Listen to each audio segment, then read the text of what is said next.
мамандаймыз.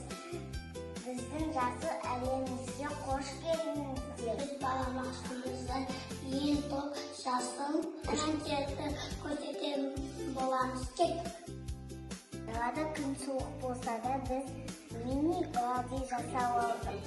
Сиқырлы түйшіктер рахаттау өз-өздер сиқырлаймыз. Мен гүл тұқымды еңбегін жақсы көремін. Оларға су құямын, қараймын. Есіңден бұл бекбаз зеленер бар өте кішкентай бірақ ішіндерінде бұлнеп жарылып тұр. Мұны таңертең бұтқаға қосып кіші маңдай болады. Мен сендермен бір құпияны бөлісем. Ол гидропоника.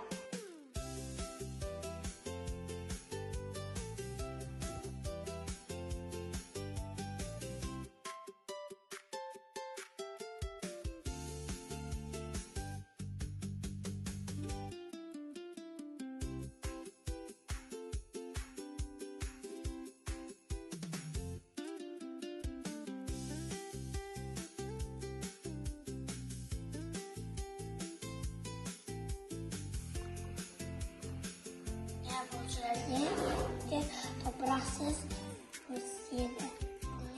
Мақта керек достар болды. Тамырлары қандай ұзын? Суды көкшімен ішеді екен. Сондықтан тез өседі. Магия емес, ғылым.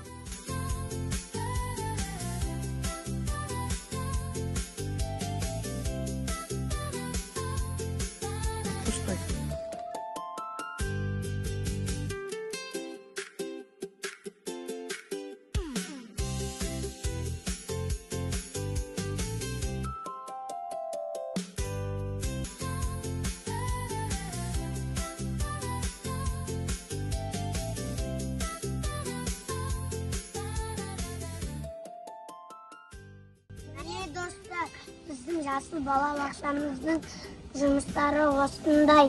Біз табиғатты қорғаймыз және жақсы көреміз. Егер видео ұнаса, лайк басып тіркелуді ұмытпаңдар.